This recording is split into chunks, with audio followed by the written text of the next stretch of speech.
রোজা আসতেছে, এই রোজার মাসে খাদ্য মন্ত্রণালয়ের মাধ্যমে বিশাল পরিমাণ খাদ্যশস্য অত্যন্ত সুলভ মূল্যে এবং ক্ষেত্র বিশেষে কিছু আবার বিনামূল্যে যাচ্ছে। প্রথমত আপনি ধরেন এই মার্চ মাস, এপ্রিল মাস, 2 মাস 1.5 লাখ করে 3 লাখ মেট্রিক টন চাল যাবে খাদ্য বান্ধব কর্মসূচিতে।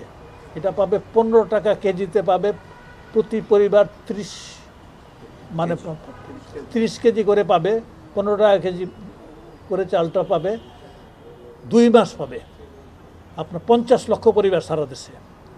এই গেল 3 লাখ টন চাল যাবে এখানে। তারপরে আপনার টিসিবির মাধ্যমে যাবে তেমনভাবে প্রায় 50 লাখ টন করে 1 লাখ টন চাল যাবে।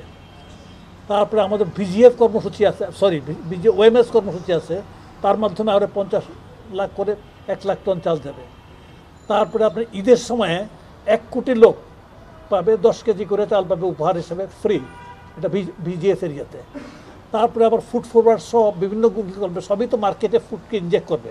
আচ্ছা, প্রায় 7 লাখ টনের মতো চাল এই সময়টাতে যাবে, মার্চ এবং এপ্রিলের মধ্যে যাবে, রোজা, ঈদ ইত্যাদিকে কেন্দ্র করে।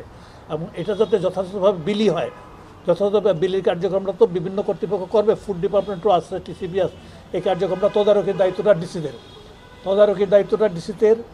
এবং ঢাকা মেট্রোপলিটনে আমরা এখানে এই জিনিসগুলি অত নিবিড়ভাবে তদারকি এতদিন হতো না, কিন্তু ডিসি ঢাকা এবং কমিশনার ঢাকার সাথে আমরা আলাদাভাবেও মিটিং করেছি। আবার আগামী 17 তারিখে কমিশনার অফিসে একটা মিটিং আছে এই জিনিসটা করার জন্য। আপনার নিরঙ্কুশভাবে ঢাকা মেট্রোপলিটনে যাতে 15-20টা বিক্রয় কেন্দ্র মিলে একজন ম্যাজিস্ট্রেটের আওতায় যাতে থাকে, ওই ধরনের মোবাইল কোড করার জন্য আমরা ব্যবস্থা করেছি। এই রোজার সময় থেকে শুরু হবে, পয়লা মাস থেকে শুরু হবে। এটা স্পেশালি ইন পার্টিকুলার যেহেতু ঢাকা মেট্রোপলিটনে আসলে বিশাল 2 কোটি লোকের ইয়ে, তো এখানে এই জায়গাতে যাতে জিনিসটা দিনে প্রতিটা এরিয়াতে প্রতিটা কেন্দ্রে 1.5 টন চাল যাচ্ছে এবং যাচ্ছে, আটা যাচ্ছে, তাই না? কতটা এরকমভাবে এই ধরনের কেন্দ্র আছে কতটা ঢাকা মেট্রোপলিটনে?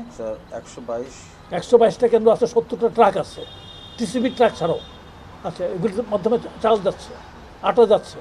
তো এইগুলি যাবে রোজার মাসে। এটাকে আরও জোরদার করার জন্যে সকল ক্ষেত্রে খাদ্য বিভাগে তদারকি থাকবেই, তবে তাদের লোকবল এত লোকবলে তা আছে, এবং আমাদের ম্যাজিস্ট্রেটরা থাকবে, আর আমাদের মন্ত্রণালয় থেকে তদারকি থাকবে।